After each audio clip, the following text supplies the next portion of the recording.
আসসালামু আলাইকুম। আজকে আমরা আসছি একটি ক্ষুদ্র শিল্প সংযোগের ট্রান্সফরমার বজ্রপাতের কারণে নষ্ট হয়ে গেছিল। সেই ট্রান্সফরমারটি আমরা নামিয়ে দিয়েছিলাম, কারণ ট্রান্সফরমারটি গ্রাহক কর্তৃক ক্রয়কৃত। তো এটি আমাদের সম্মানিত গ্রাহক নিয়ে গেছিল আমাদের সদর দপ্তরে মেরামতের জন্য।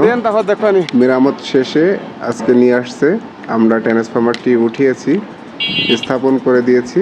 এখন ট্রান্সফরমারটি ওয়ারিং করে দেওয়া হবে। আর এই ট্রান্সফরমারের ওয়ারিংয়ের ত্রুটির কারণে ট্রান্সফরমার নষ্ট হয়ে যায়, বেশি দিন টেকসই হয় না। একটা ট্রান্সফরমারের ওয়ারিং যত ভালো থাকে, ট্রান্সফরমারের স্থায়িত্ব তত ভালো বৃদ্ধি পায়। তো আমরা যতটুকু সম্ভব ওনাদেরকে বলেছিলাম, যেহেতু সব কিছু ওনাদের ক্রয়কৃত, আমরা ওনাদেরকে তামার তার কিনে আনতে বলেছিলাম।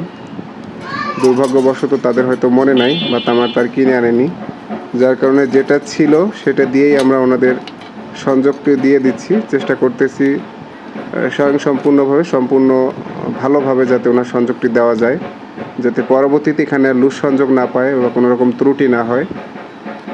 একটা ট্রান্সফরমার নষ্ট হওয়ার পিছনে অন্যতম কারণ হচ্ছে বজ্রপাত, ওয়ারিংয়ের ত্রুটি, ওভারলোড।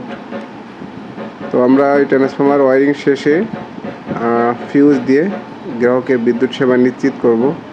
আর এই প্রাকৃতিক দুর্যোগকালীন সময়ে বেশিরভাগই আমাদের ট্রান্সফরমার নষ্ট হয় বজ্রপাতের কারণে।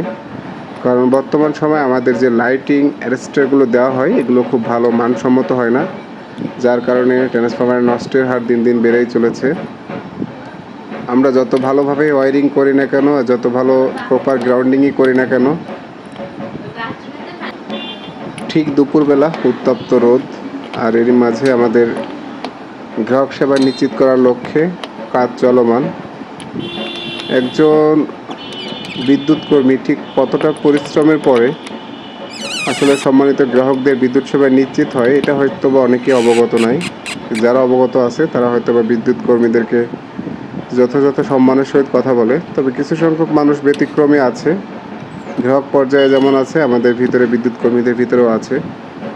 তো আসলে সমাজে সব কিছু মিলিয়েই থাকবে, যার কারণে তাদেরকেও আমাদের সম্পর্কে খারাপ ধারণা হয় বা গ্রাহকও আমাদের সম্পর্কে উল্টাপাল্টা মন্তব্য করে।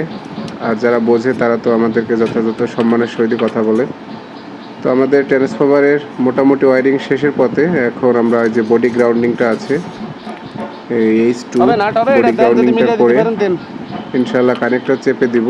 এখানে যে বুশিংটা সেটাও হয়তো বা নষ্ট হয়ে গেছিলো, ওনাকে বলছিলাম নিয়ে আসতে, আসেননি। আমার কাছে একটা বুশিং আছে, এটা দিয়ে সংযোগ দিয়ে দিব। তো ধন্যবাদ সবাইকে। বিদ্যুৎ সংক্রান্ত সকল বিষয়ে আপডেট পেতে আমাদের পেজের সঙ্গেই থাকুন। আসসালামু আলাইকুম।